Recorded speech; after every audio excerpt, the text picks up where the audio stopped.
क्या पर्ल की मम्मी को सब कुछ पहले से पता था? क्या पर्ल ने अपनी मम्मी से ये सारी बातें पहले ही शेयर कर दी थी? जी हाँ, कुछ इसी तरह की खबर आ रही है कि पर्ल की मम्मी को पहले ही सब पता था और पर्ल जो है ये सारी बातें बताने के लिए आगरा भी गए थे। दरअसल पर्ल के आगरा के ही दोस्त या फिर भाई कहा जाए, उन्होंने एक पोस्ट शेयर किया है और उसमें इन सारी चीज़ों को लेकर खुलासा हुआ है कि पर्ल ने जो है जब वो आगरा गए थे तब इन सारी बातों का जिक्र अपनी माँ और दोस्तों से किया था। आज मैंने आपको सुबह बताया कि किस तरीके से उन्होंने एक लंबा पोस्ट शेयर किया जिसमें उन्होंने बताया कि जब वो आया था तब वो परेशान था, उसने चीज़ों को डिस्कस किया, खुद हाइपर तुरंत जो है एक्टिव होकर वो ऑफिसर्स से बात कर रहा था। तब उसे पता चला कि जितने भी उसको लेकर आरोप है फैब्रिकेटेड है, बोगस हैं, और तब जाके वो निश्चिंत हो गया। उसने हमें भी ये सारी बातें बताई।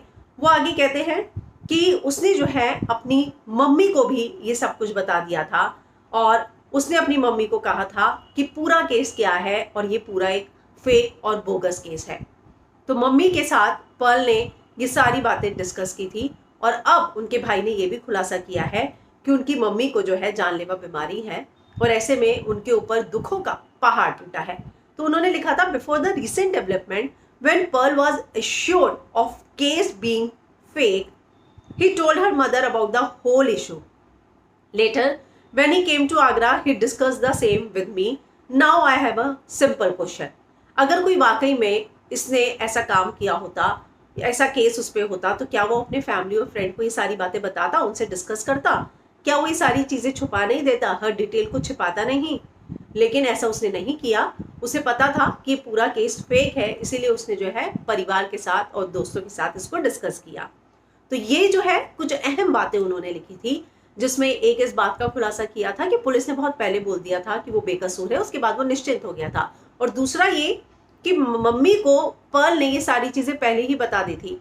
आगे उनके दोस्त ये भी लिखते हैं कि मैं जो है इतना कहना चाहूंगा कि उनके पिता का निधन थोड़े दिनों पहले हुआ है और उनकी मम्मी लाइफ थ्रेटनिंग डिजीज का शिकार है और अब ये इशू 6 महीने में पूरी जिंदगी उनकी उलट पुलट हो चुकी है। तो एक बात तो तय है कि मम्मी को लेकर पर्ल पहले से ही चिंतित थे। जैसा कि मैंने आपको कल भी बताया कि जब बेल नहीं मिली पर्ल को तो उनकी एक ही रिक्वेस्ट थी कि वो सिर्फ अपनी मम्मी का ध्यान रखना चाहते हैं, उनसे बात करना चाहते हैं, उनको किसी और चीज़ की नहीं। जेल के अंदर भी अपनी मम्मी की ही चिंता है। तो उन्होंने, जैसे ये केस हुआ था, इसकी डिटेल उन्हें पहले ही पता थी, लेकिन जब उन्हें ये पता चला कि नहीं, पुलिस भी इस बात को लेकर कन्विंस हो गई है कि ये बोगस है केस, तब वो निश्चिंत हो गए और अपनी मदर के साथ भी ये सब कुछ उन्होंने डिस्कस किया था।